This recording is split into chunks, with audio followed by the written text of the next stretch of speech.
Okay. Hi, everyone. Welcome to today's episode of the Mastering Retention Podcast.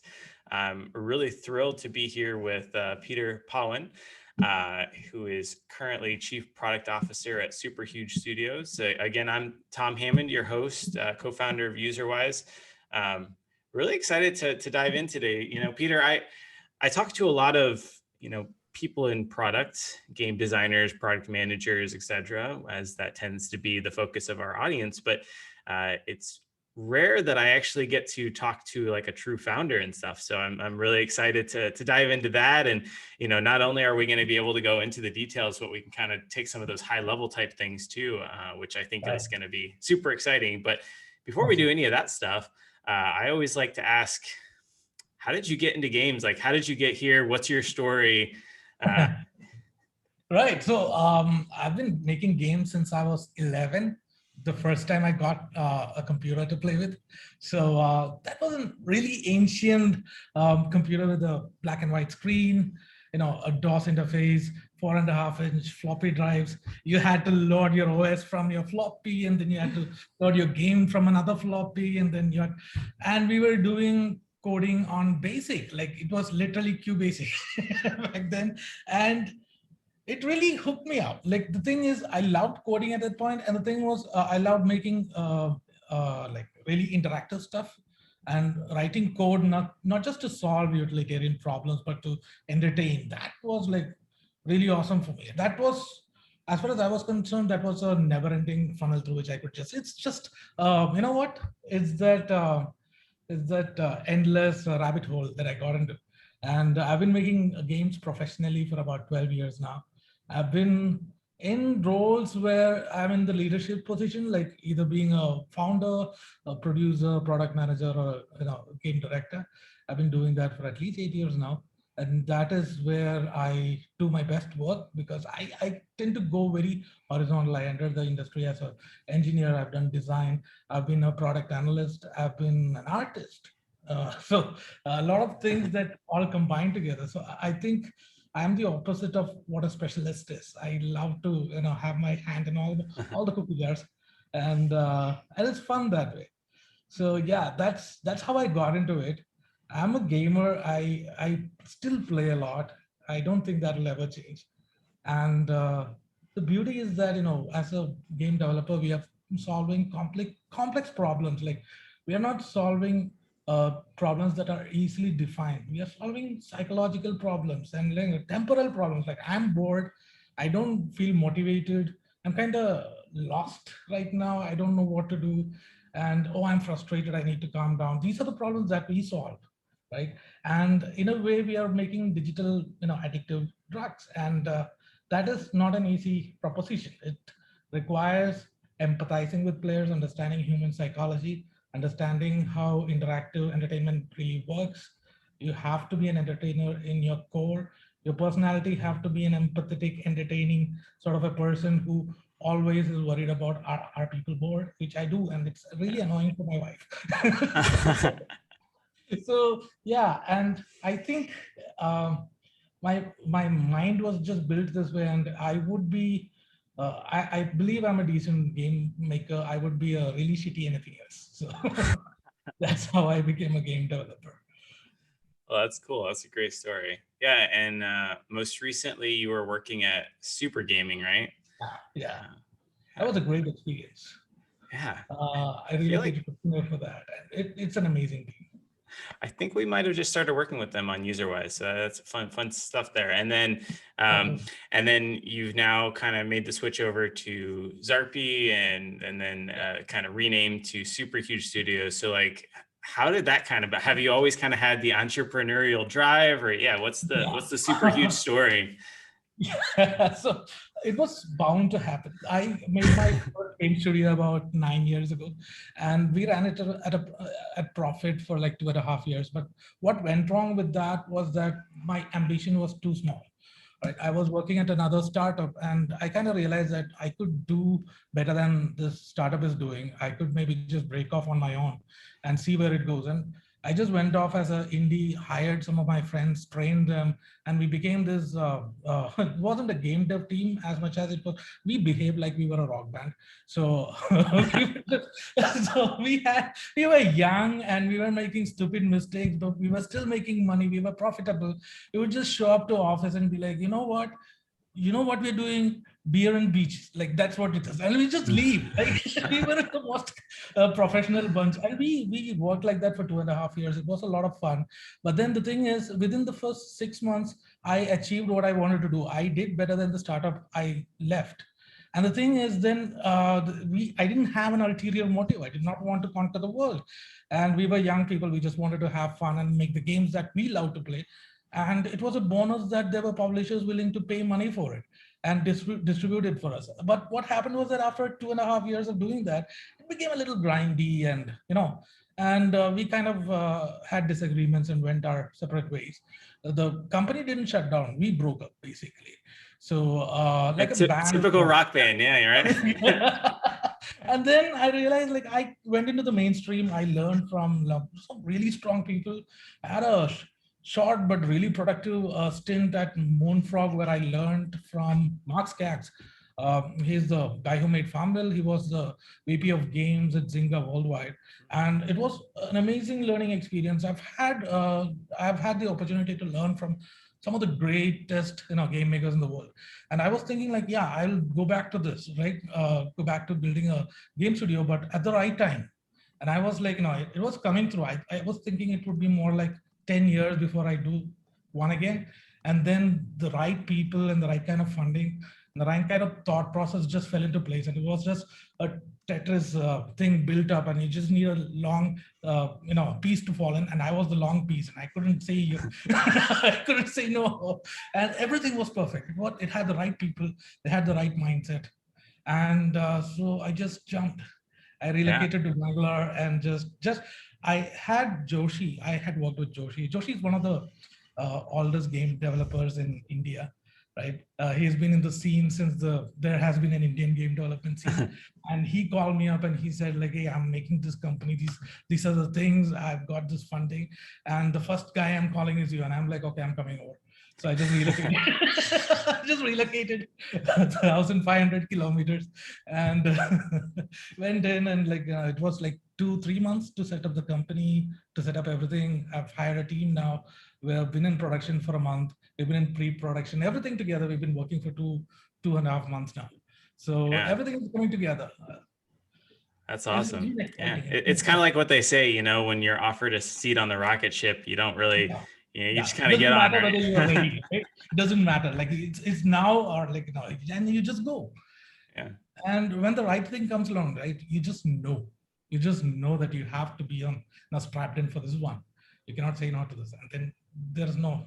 It's like your gut feel, your heart, your brain, everything screams yes. No. I love it. Cool. Well, what kind of games are you guys making? I don't know how much you can talk about, but can you give us like a genre or? Yeah. I could give you hints. See, the thing is, it's a little too early to talk about it. But once we have something to show, we'll be we'll be beating down your door to talk about it. But what I can tell about what we kind of saw was that there are some game mechanics that we all grew up with. Right, some things that are very popular, some things that are sitting in the back of our brains. If your memory was a drawer, if it was a wardrobe, it's at the bottom. Like it smells like mothballs, right? These things are there. Nobody has talked about it. Nobody has done these things on mobile yet, right? It's not being put out in the right format, in the free-to-play format yet. So we are rediscovering those. We are seeing which ones pull people back in, which ones have that nostalgic, feel-good, vibe about it, and trying to bring it to a massive audience, and surrounding it with a social system and as a social features, so that you can revive all these things and play with your friends all over again and fall in love with all these games from your childhood once more again. So sometimes, Mark Skaggs once told me that as game designers, our biggest challenge is to make things that nobody has seen before, but which are very familiar, right? Mm-hmm. So that is what we are going for, right? These are things that nobody has seen before, extremely innovative, but you have already seen this, like you're very familiar with it, right? It's from your childhood. It's an old friend. Peter, are you telling me you're gonna make me my Diablo 2 on mobile? Finally get to. It's gonna be casual games. It's gonna be casual games. It's gonna be games with huge stamps, like a wide appeal. That's what we're going for. That's all I can say. It's gonna be casual games, and it's gonna That's be cool. social. Cool. So something that I think would be really fun to do with you, if you're able. I think a lot of people, especially like newer folks in the industries or people that go out and they want to kind of start their own company. I think a lot of people don't fully realize all of the tech and the product and things that actually are needed to be able to drive, like not only build, but to then manage and like run a game. Right.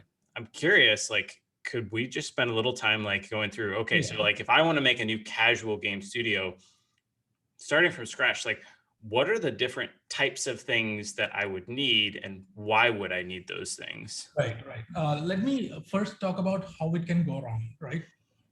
A lot of people who are doing this for the first time or doesn't have much experience doing this, like building a company and building a product and making it profitable is a little bit more complex than just building a game, right? So what I've seen is that people tend to start working on things that stress them out the most, right? So whatever has the highest risk of failure, they just start working on that. So when you're starting out and you're hiring a team for the first time, and you tend to hire like designers and engineers first, and you're like, can we get this first person shooter, or like can we get this racing game to work, right? Can we have cars running? How big can the maps be, right? Can we do good frames on a phone, right? Will it work on 1 GB RAM phones and all? And you're worrying about the engineering stuff first, and then you realize like oh yeah, now it works, right? How do you make it fun? Right, that's the second problem, like the design problem. You're worrying about core mechanics and like core game design now. And then now that you've figured out how to make it fun, you got some decent D1, right? Now you start worrying about, okay, how do we turn this into something that has, 15 D30, right? How do we get players to retain? Now we are working on meta design. And then at the end of that, if and when you figure that out, then you're like, how do we make it profitable? The thing is, you should go in the opposite direction. You should start with the business plan, right? You should look at, okay, what is your audience? Okay, what are the CPIs there? What are the kind of competition there? You're making a racing game. Who is your target market? What is your competition? What are the kind of business practices they're doing? And how do you compete with them? How is your product going to be different from that? And what are you selling in your game? And what kind of LTV are you projecting for this, right? And you figure this out, you come up with a business plan, at least make a lean canvas so that you know where you stand in the in the market.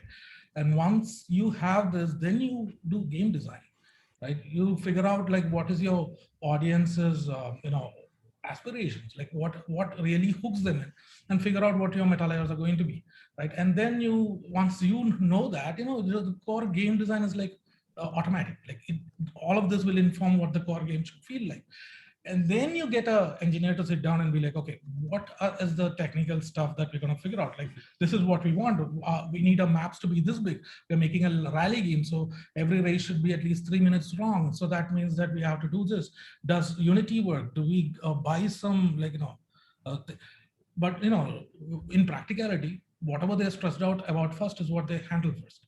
So that is a problem. Like it is very helpful to just stand back, look at this entire thing, and go about it in the right order. So when you do that, you suddenly realize a few things that you will never get to otherwise.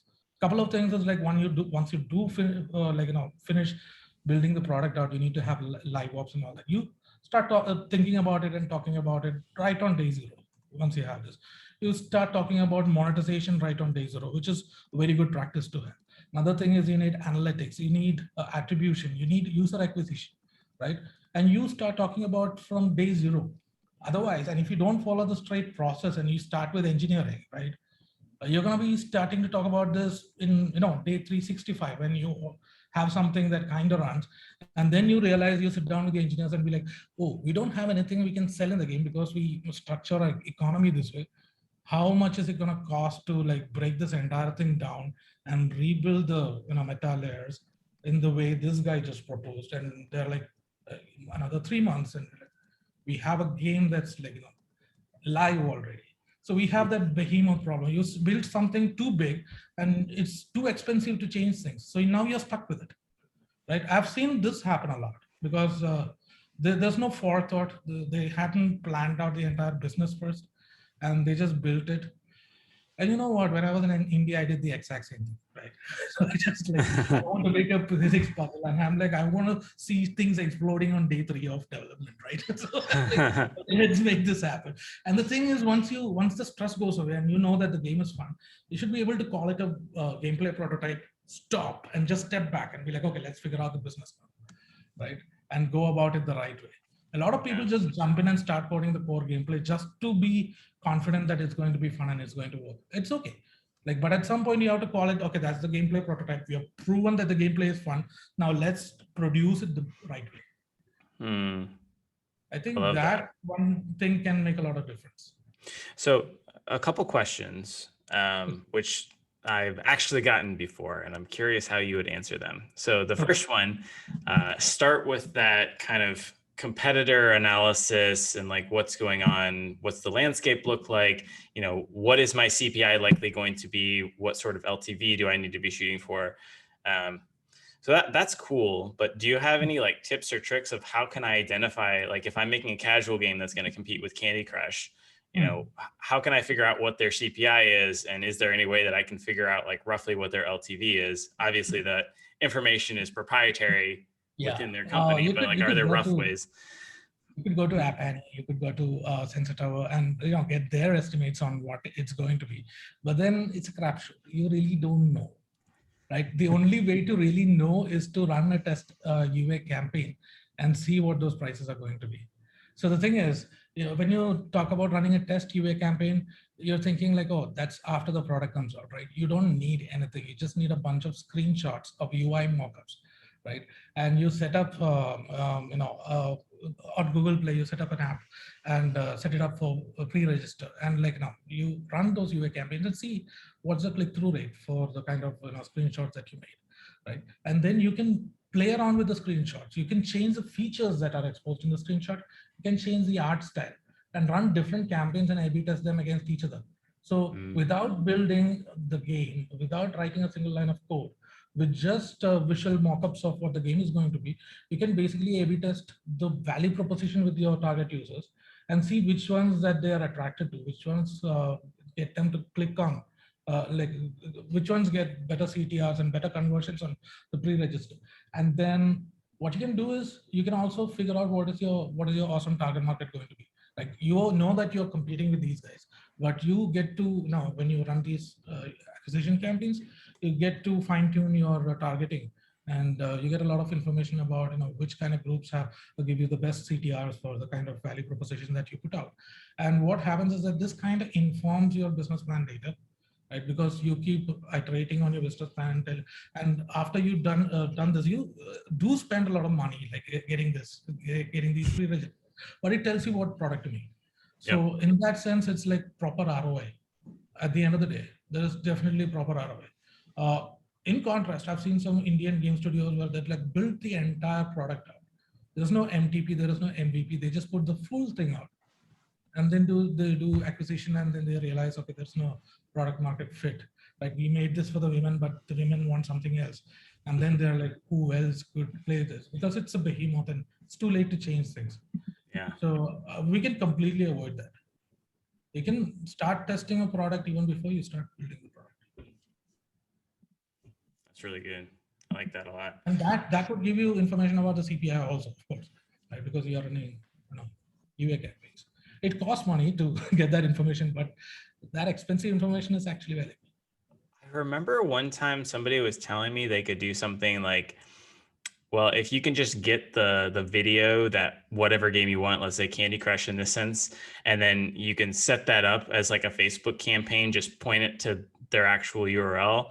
Um, does that work as like a way to figure out like what sort of rough CPI they're getting?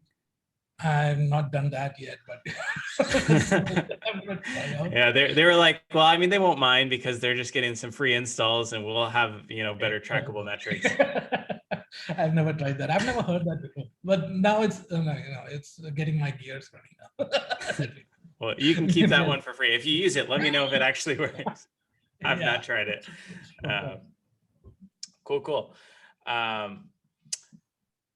The second thing that I jotted down as you were speaking was so first step is, okay, let's start with these like high level metrics and let's think about things like monetization and live ops from day one or day zero. And then, the second piece, once you kind of get through that, is thinking about your audience's like desires and expectations and things like that. Curious, I've got like two questions here. The first one is like, how do you like pick an audience? And once you've picked a rough audience, like how do you actually learn what their desires and expectations are? I assume that it should be more than just like looking at what games they're playing and then inferring stuff. Yeah. So let me give you an example. All of this is going to be hypothetical, of course. Let's say I'm building a cookie game, right? The very naive assumption is that a cooking game is going to be played by people who like cooking. That is completely wrong. When you look at it, right? When you look at what kind of people play cooking, it's actually a time management game, right? And it requires a specific type of personality to really relish playing time management games. So once you find a couple of people who like these games, you can go back and look at what they do on a day-to-day basis, what their other hobbies are. And that will give you a clear idea of like, what kind of, aspirations and desires they have. One beautiful thing that I think is being shut down now, one beautiful thing was Facebook analytics. It could, like, once you acquire some of these players, you can look at it and figure out what they like. I mean, Facebook is a global machine where people go and declare what they like. They just literally click the like button. Right? So you tell them, like, you can look at them and figure out what they like, what's their demographic composition like, how old they are they married, are they single, right? What kind of education do they have? And then you can, like, even subdivide by country and go into each of these and what we do is we kind of out of that we kind of derive these personas, usually 3 to maximum 4 different personas, which are which kind of are like the 4 nails that hold the map up, right? It's like the 4 critical personas, right? They are a little stereotypical and defines almost all the players in there. And the thing is, we need to talk to these guys and really figure out what kind of people they are, and you'll get a lot of clues about what kind of personalities they have. So one thing you would see for people who would enjoy playing time management games is that a lot of people are into management. Some people are like obsessive list makers, and some of these guys have their calendars are like obsessively planned. So that is one persona, right? The other one is like the stay-at-home mom who just loves the action. Right? She's an action player. She's an action game player. She wants a rapidly moving gameplay, but without any sort of violence or anything. Like cooking is something that she can totally identify with. And this is thrilling. There's a lot of time pressure and you're executing moves within that time pressure. There's a lot of strategizing happening and she loves it. So that becomes my second persona, right? So talking to players combined with looking at demographic data that I can get from Facebook analytics and understanding what these players want to do in their real life, right? Sometimes at one point for a game I was making, I assumed it is like natural because, who wouldn't like leaderboards, right? Let's put leaderboards in there. And then we talk to the players and they're like, no, I don't like to beat people, right? And we had like a very high percentage of women playing that game, and older women, and they like to win together. They don't want like men. I love zero sum games, but that's not true for everybody. because like I thought for a while, like everybody likes like, competing and beating, but it wasn't true, at least not for this persona. When I talked to those guys, I understood that they would rather win together than like, win by beating somebody. Mm. So the leaderboard was a bad fit. And so it's basically talking to players, looking at whatever demographic information you can get, but really talking to players as much as possible. Get on calls with them and talk to them. Like sending out questionnaires doesn't really work. That is something I've learned the hard way over the last year and a half. Sending out questionnaires don't work at all. I Yeah. mean, they do work, but they don't work as well as like sitting down with a player and like, chilling with Yeah. them and having coffee with them, because So, a lot of different subtle points come out mm, that really points you to like, what kind of thing you need to make for them. So yeah, there's a story. If I have the time, I can't tell me. I cannot tell who told me this story, but they were working on a city management game, and they were thinking, hey, something like Cities Excel sort of a game, right? SimCity, Cities Excel sort of a game, and they're thinking, what's there in cities, right? How do you manage a city? You figure out where the resources go. You need to set up the power grid. There needs to be roads. Okay, there needs to be maintenance. There needs to be, and this is what they're thinking. And they had targeted these games towards women. So after a month of development, he goes and asks women like, "Hey, what do you think about when you think about cities?" And they're like, "Hey, restaurants, dates, right, night outs." And he's like, "What about the power grid?" And she's like, "What about the power grid?" Right? It doesn't matter to them. Right? So the thing is, people perceive the same things in very different ways, mm, right? So once you understand how people perceive the world, then you can once you can get into their shoes, you can easily build for them. yeah, I like that a lot. Yeah. So surveys generally probably aren't as useful as being able Yeah. to actually get on the phone with someone, kind of get into their lives. It actually reminds me of a book I just read by, he's no longer there, but he was the Procter and Gamble P&G's CEO for a while. And Okay. he was talking about how I think they like acquired or merged with Gillette, who's like the Mhm. razor maker. Okay. And interesting enough, the story was about how they were wanting to get into India with shavers. Okay. And the guy that was co-writing with him, who was like in charge of strategy and innovation, um, was like, okay, this team that's designing the shaver needs to go to India and like, Ah. just live life alongside like the men that we're targeting for razors. And they were reticent. They're like, can't we just like look, view some Indian men that live here in the US? And they're like, no, you've got to go to India. And so they sent them, and Hmm. they were there for like 2 or 3 weeks. And Hmm. on the way back, the guy like sketched a design for the razor, which was basically what ended up going live and was massively profitable and Hmm. went off really well. Um, Hmm. and so the one big difference that they observed is in the US, where they were, typically designing stuff. Um, Most households and most guys, when they're shaving, have hot running water. Yeah. But a lot of the men that they observed in India had a cup of Right. cold water. Right. Um, and if you're trying to like unclog this razor with like 5 blades, and it's just going to be like a Right. miserable experience for you. And so they ended up designing a single blade razor that could easily be rinsed off, within the Hmm. context of their daily lives. And it was massive. Like it took off, blew away anything else that was there, because it fit what they needed. Um, and they came back and they said, I don't think we ever would have gotten this insight had we not actually observed it with our own eyes. Even if they'd, done the peripheral there in the US, you would have still probably seen guys shaving with hot water, and it's easy to unclog so it was just Hmm. very, very interesting. So I love that, like the closer you can actually get, whether a phone call or a Zoom line, and you just Right. pick up on lots of little like inferences on people's daily Right. lives that you wouldn't really pick up on.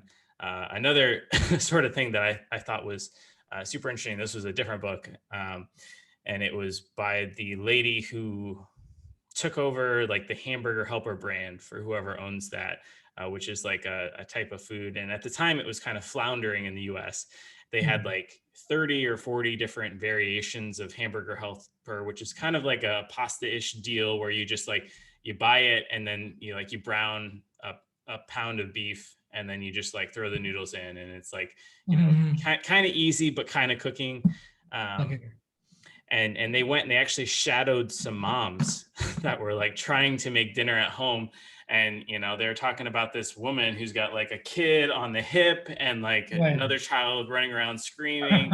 and it came down to, it's like, well, a lot of kids are picky, and like the mom is lucky enough to find like one flavor that the kid will eat. Like they're not going to try 30 different flavors. If they try one, like we're just going to like, go there. And so they had that insight of, hey, let's simplify this. We're just going to have like 2 flavors. Right. And that one change, like one insight from just like observing the people in their regular life and accommodating to that, reinvigorated the brand, and it, got back in line and grew really fast. But yeah, those little insights can be so key. The final thing that I've been fascinated with lately is this idea of peripheral players. So let's say, for today's sake, because I've been using Candy Crush a lot, I want to make some sort of match 3 casual type puzzle game. Talking to existing Candy Crush players may or may not be fruitful. But there's this idea of, can I talk to players that are peripheral to Candy Crush? Either they don't play it or they have played it and they've churned, to try to understand like what about it is fundamentally missing. Is like, I would assume that you could have done this with like homescapes and gardenscapes, where they came in to understand that, I don't know, just progressing through levels just doesn't really feel meaningful. And so then they said, well, let's add this, meta where you're like fixing things. So like, it feels like you have a little bit more of a purpose. And then I assume that, Lily's Garden could have come in and taken that a little bit further by, talking to the players that should have, again, been playing Gardenscapes or Candy Crush, but then weren't. And they're like, well, what's the point of just like fixing up this mansion or something? It doesn't feel like there's anything there. So, now we layer on narrative and these stories that make the connections a little bit more real. And I think there's like a stepwise sequence there. But like, if I go to Candy Crush players, I would assume is largely females around age 30 or so. And then I go talk to a number of females that are age 30 that don't play Candy Crush. Why? Like, what isn't it appealing to them? Like, why don't they like that type of game? Are there some insights there that I can glean to understand?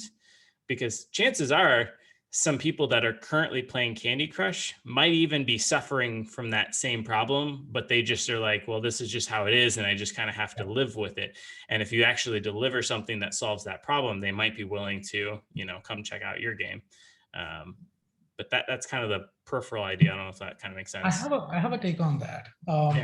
One thing is that, okay, the fundamental principle is that, design is a dialogue. You do things and you look at player feedback, and, and you iterate based on that.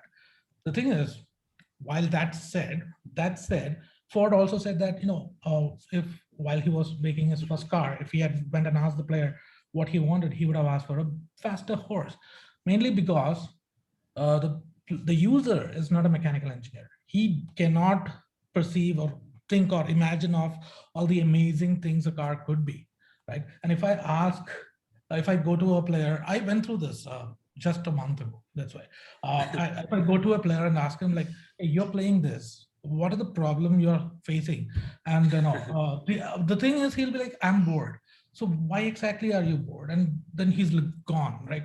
He doesn't have the articulation to like kind of explain and why he's bored, and he doesn't have the sort of thought process or the framework of thought to figure out what is going wrong, right? So I will just throw some information at him, like, is it frustration or is it boredom? Are you not in the zone? And he's like, okay, this is starting to sound like Greek to me.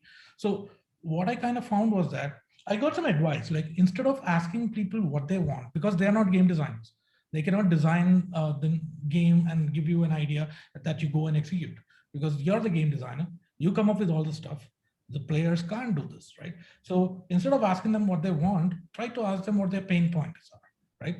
That kind of worked for a while, but we kind of realized that when people get bored with something and they put it down, they don't have insight on why they got bored, right? They're not doctors either. They're not psychologists who can like go in and like examine their thoughts. They cannot come back and say that, you know what, that pinch point was very tight. I wish they gave me more coins. I got frustrated, so I left. Okay. The best they can come back with, like, it was very frustrating, dude, so I quit. And I'm like, why was it frustrating? I was on the same level over and over. So I'm thinking, okay, maybe it was too difficult, right? Maybe the fact is, like, it wasn't too difficult. It was a, economic crunch there, right? He just needed, they were trying to monetize. He just needed a booster and he didn't get it, right? And the thing is, you can't really get it out of that. One thing though that does not lie is human behavior. Like if I make a mock-up of a game or do a quick prototype of a game, right, that I am proposing to him, I give it to him and I'm measuring analytics and I'm watching him play, the human behavior that he manifests within the game is always true, right? As long as he's not self-conscious about somebody watching him play or anything. So you could just give it to them and look at the data later, right? And you can look at this and figure out if this is going to work on these guys. And you get some information about, are they angry with Candy Crush? Are they bored of Candy Crush? Did they quit at level 1500 or level 200 or level 20? That kind of places them in a category, and you give your game to them or your quick prototype to them, right? Just 10 levels. That's all you need, right? 10 levels barely functioning. You can just hack it together and put some analytics in there and see how they play within that. Optimally, this is done when there's nobody watching and he doesn't feel like he owes you his attention or anything. Just give it to him, and if he plays through the 10 levels and comes back like, hey, when are the next level is going to come through, right? Then you're like, oh, this is good, right? So that is the only true feedback you can get from the player, is how they behave in it. Because even if you ask them questions or give them a questionnaire, they'll always try to answer questions in such a way that they help you. And that is sometimes not always the truth. Sometimes the truth that they want to tell you is like really harsh, and they will just mellow it down. So it is helpful, but it becomes the opposite of helpful when they mellow down the truth. So I think the best way to really figure things out is to find these players, understand them as much as possible, and then test things on them. Mm-hmm. That's very interesting. I really like that a lot. Cool. Well, I hope this section has been helpful to people as they're thinking about how to approach things and stuff. But let's assume now that we've gotten through step one. We figured out roughly our CPI LTV plan. We figured out an audience need. And now we've gone through like the design and the prototyping and things. And we're starting to think that, hey, everything seems like it's lining up, like it's going to work. What sort of tech am I going to need to fundamentally be able to like run these things? So like things that potentially come into my mind would be like maybe some sort of social tech so that players can communicate within like their guilds, maybe leaderboards, maybe not, it depends on our insights. If it's some, kind of PvP casual game, maybe we want people to play together. Maybe we need some sort of matchmaking system. Maybe we need some way to like schedule out and manage live ops. Is that all the stuff? Like, are there more things? Like, I feel like there's a lot of tech behind the scenes that most people don't really realize that you need there. And, if I need to like come up with a plan, like what should I be thinking about? So, okay, this is the order in which I would do things. One is to have an MTP built out, right? And MTP is the minimum testable product, right? It's not the minimum viable product. Minimum viable product demands that it be a viable business. We're not gonna wait till we build a viable business to go live. We're gonna build a minimum testable product. Okay, the idea was that a year ago, if you ask somebody what a minimum testable product is, they'll talk about it. Like, at least there should be D1 worth of gameplay and all that. I would say if there is 3 minutes of gameplay in it, go test it, right? So that being the case, let's say we're building the first 3 minutes of gameplay. We're just going to measure the FTV funnel, right? We want to see where people are churning. We want to iterate the FTV, just the first 3 minutes of it. And we want to see what the content consumption rate is. We want to just out of curiosity to see how many people come back on D1 anyways. Like you'll probably get 7% D1 at this rate, at just three minutes of content. But it's still good to look at. And then what you're going to do is the first critical thing that you put into place is analytics. Right, you need player behavior, and you need to have crashlytics in there so that your engineering team can start building the, the culture of perfection. Right, so you get both analytics in there, you get user attribution in there. So the first thing I would go for is get crashlytics in there, and I would either do Delta DNA or Amplitude. Right, in the early phases, both of these things will give you a lot of the service in their free tier itself. I would sometimes do both just to see, like, which one fits better for that game. And like, in a month or two, I'll make a decision and start paying for it once we, cross the free tier, right? And beyond these two, I need to have some sort of an attribution software, right? That would be either Adjust or AppFlare. These are the two that I usually use. Right, I've heard that Singular is also pretty good. So once I have these three things down, I can do my MTP. So what this does is, for the engineers, it tells them where they're screwing up and all that. That is an entirely different thing. Crashlytics is taking care of that, right? And for me, it tells me where in the FTV players are getting confused, where are they getting frustrated, where are they tapping on the wrong things, right? Where are they leaving? And if I have levels in the FTV, it'll tell me, like, which ones are too easy, which ones are frustrating, which ones are confusing. So I get to tuning that. And I also get a quick read on how fast players consume content. So when I say that the MVP needs to have D1 worth of content, I know how much content it's going to be, right? So, and another thing is, now that I have attribution and I'm acquiring players, now I can start fine-tuning my UA strategy, right from the day one. I can see which campaign is bringing in better players, right? Better players in terms of like players that are engaging better, retaining through the FTV funnel better, right? We're not looking at day-wise retention, but just we can see what players have higher intent by just looking at what kind of cohorts are surviving through the FTV better.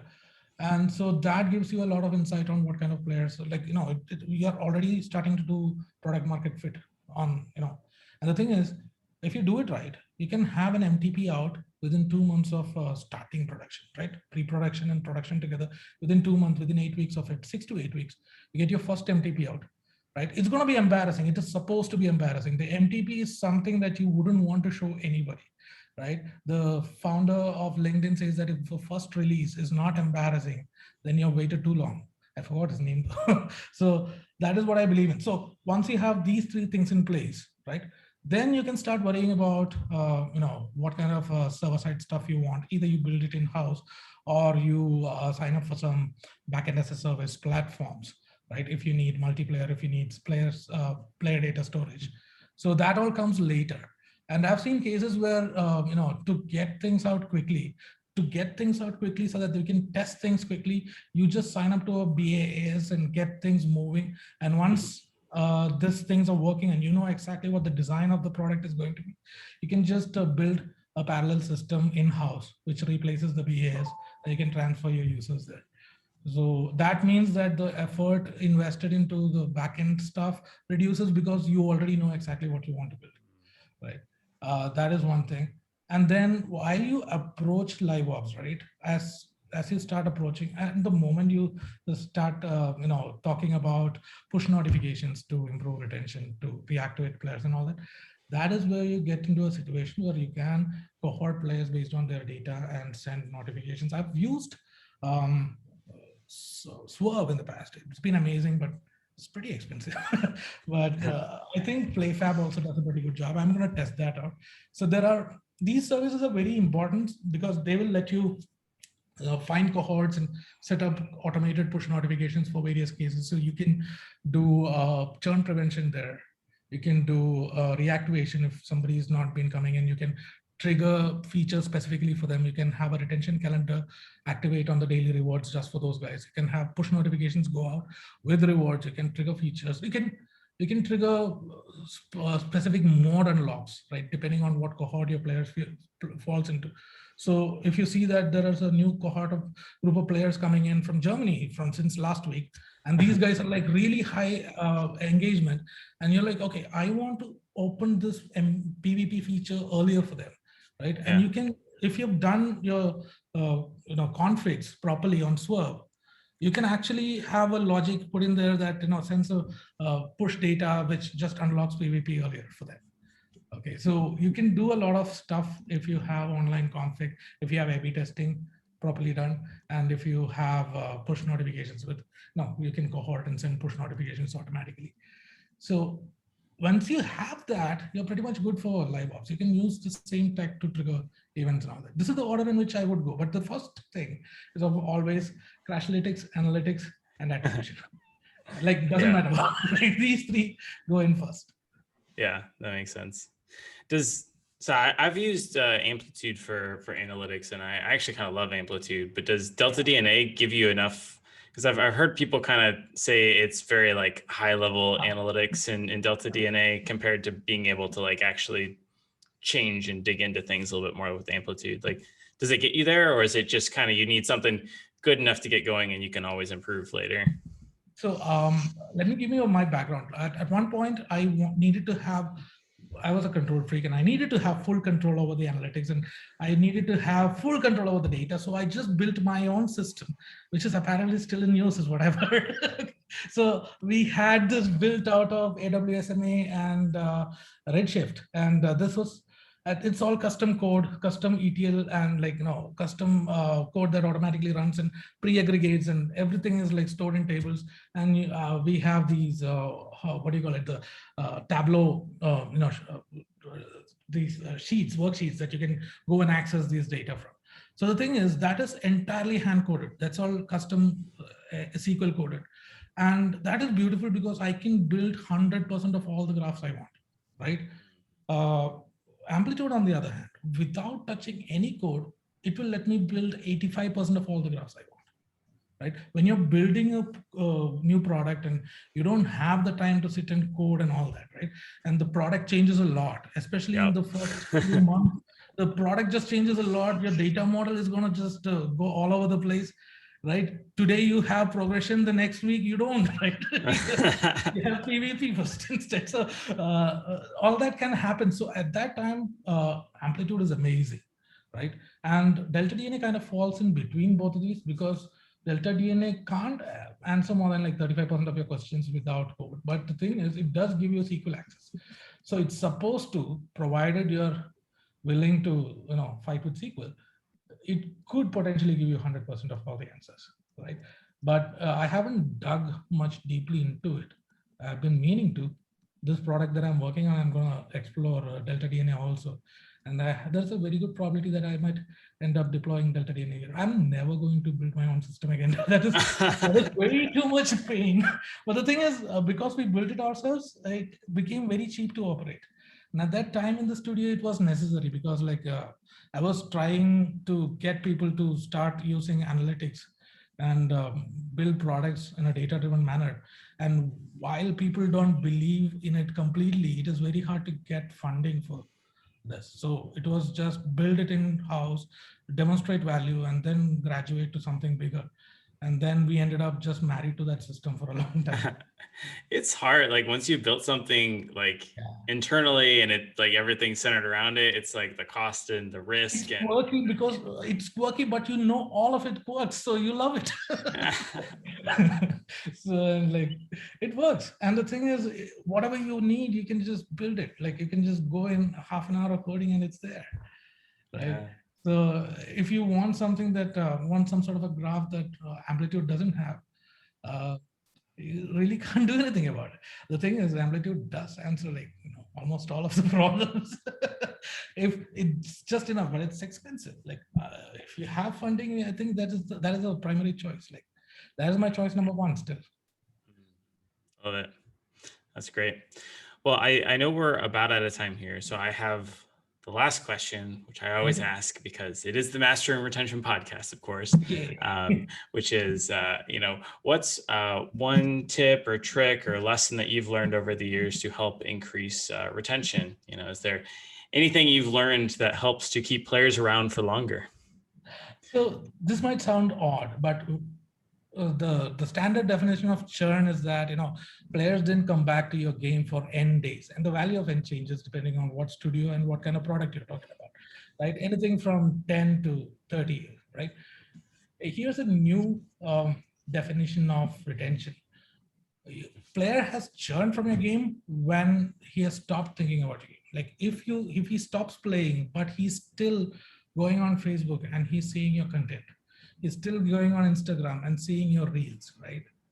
Is still in the foreground of his memory, and he's not properly churned, right? Social media is also where your game lives. And the thing is, when you have new content, new events, you can always activate them back. And the thing is, when you think about social media strategy and community management as a retention activity and as a source of reactivation, right? So then you have to stop thinking about churn as like he has stopped playing, so he has churned. He hasn't churned. He's in social media. He's there. And yeah, we can't really reach people on email and all that, but you can always reach them through Instagram and Facebook and all that. And I've seen for a game that I ran, I saw that we had a big cohort of super elder players who would just reactivate whenever we had like content releasing. They would come in and like consume the content faster than anybody, and they would just go into the dormant state. They haven't turned. They wouldn't, and the next piece of content would go out in 45 days because we couldn't ship any faster, and they would just come back. So they weren't actually churned. All of these guys came back, monetized, consumed through the entire thing, and they would just disappear.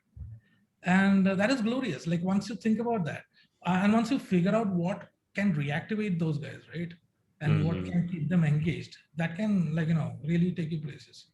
And so just thinking about it in that manner, then liveops is not just something that happens inside your game. It's something that happens on Instagram and Facebook, TikTok and everywhere.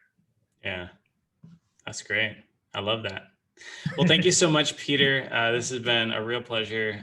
If folks do have any questions for you or about the new company or anything, is there a good way for them to get in contact with you? Yeah, just mail me at peter@sarpie.com. It's XARPIE.com. Or just find me on LinkedIn. I'm there. PAWN. Peter, PAWN. And it's Awesome. okay if you call me Peter Pan. Everybody does that. Nobody can pronounce my name for some reason. All right. Well, thank you so much. Hopefully we'll be able to chat again, and maybe, we'll come back in a year or so and hear about how you guys are taking over the world with your new game. Awesome. Yeah, this was fun. All right. We'll talk soon. Bye.